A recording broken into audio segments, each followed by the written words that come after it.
നിങ്ങൾ ഉപദേശിച്ചോ, പക്ഷേ ആളുകളുടെ ഇടയിൽ കൂട്ടത്തിൽ കൂടുമ്പോൾ നിങ്ങൾ എന്നെ ഉപദേശിക്കാൻ വരേണ്ടതില്ല. കാരണം ആളുകളൊക്കെ ഇരിക്കുമ്പോൾ നിങ്ങൾ ഇമാമല്ലേ, നിങ്ങൾ അങ്ങനെ ചെയ്യാൻ പറ്റോ എന്നുള്ള ചോദ്യമായി ഒരാളും എന്റെ അടുത്ത് വരേണ്ടതില്ല. ജനങ്ങളുടെ ഇടയിൽ ഈ ഉപദേശം എന്നുള്ള സംഗതി വളരെ മോശമായ അല്ലെങ്കിൽ ഭീഷണിപ്പെടുത്തുന്ന ഭയപ്പെടുത്തുന്ന രൂപത്തിലുള്ള ഒരു വർത്തമാനമാണ്. അത് കേൾക്കുന്നതിനെ ഞാൻ അത്ര ഇഷ്ടപ്പെടുന്നില്ല എന്ന് ബഹുമാനപ്പെട്ട ഇമാം ശാഫിഈ റളിയല്ലാഹു അൻഹു പറയുന്നുണ്ട്. അതുപോലെ തന്നെ പല വിഷയങ്ങളും പ്രിയമുള്ളവരെ നമ്മുടെ ഇഷ്ടത്തിന് ഉപയോഗപ്പെടുത്തുന്ന, നമുക്ക് എന്താണ് തോന്നുന്നത് അതങ്ങ് ചെയ്യുന്ന രൂപം നമുക്ക് ഒരിക്കലും ഉണ്ടാവാൻ പാടുള്ളതല്ല.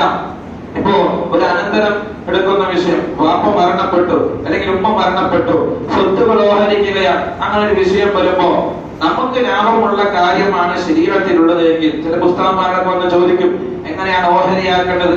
അങ്ങനെ ഓഹരിയാക്കേണ്ട കണക്കുകളൊക്കെ എല്ലാം തിട്ടപ്പെടുത്തി നോക്കുമ്പോ നമുക്ക് കുറച്ച് ലാഭമുണ്ട് എന്ന് കണ്ടു കഴിഞ്ഞാൽ അവിടെ പോയിട്ട് എല്ലാത്തും പോയിട്ട് ശരിയായിട്ട് അങ്ങനെയാ പറയുന്നത്, ഇസ്ലാമിന്റെ നിയമം അങ്ങനെയാണെന്ന് പറഞ്ഞ് ഇസ്ലാമിന്റെ മുകളിലേക്ക് ഇടും. നേരെ മറിച്ച് ആ കണക്കൂട്ടലിൽ നമുക്ക് കുറച്ച് അല്പം കുറവാണ്, നമുക്ക് നഷ്ടമാണ് കിട്ടുന്നത്, മറ്റുള്ളവരെക്കാൾ കുറച്ച് കുറവാണ് കിട്ടുന്നതെങ്കിൽ അപ്പൊ പിന്നെ ശരീരത്ത് തീരൊന്നുമില്ല, നേരെ കോടതിയിൽ കേസുമായി പോയി, ഞാൻ പിന്നെ കോടതി ഉണ്ടല്ലോ ഞാൻ കേസുമായി പോയിക്കോളാം എന്നുള്ള വർത്തമാനത്തിലേക്ക് നമ്മൾ പോകുന്ന ഒരു ശൈലി അല്ലാഹു തആല കാത്ത് രക്ഷിക്കുമാറാകട്ടെ.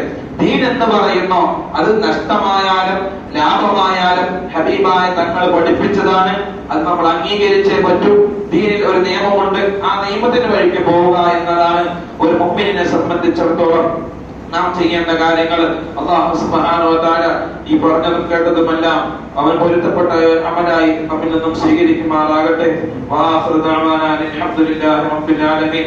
അസ്സലാമു അലൈക്കും വറഹ്മത്തുള്ളാഹി തആല വബറകാതുഹു.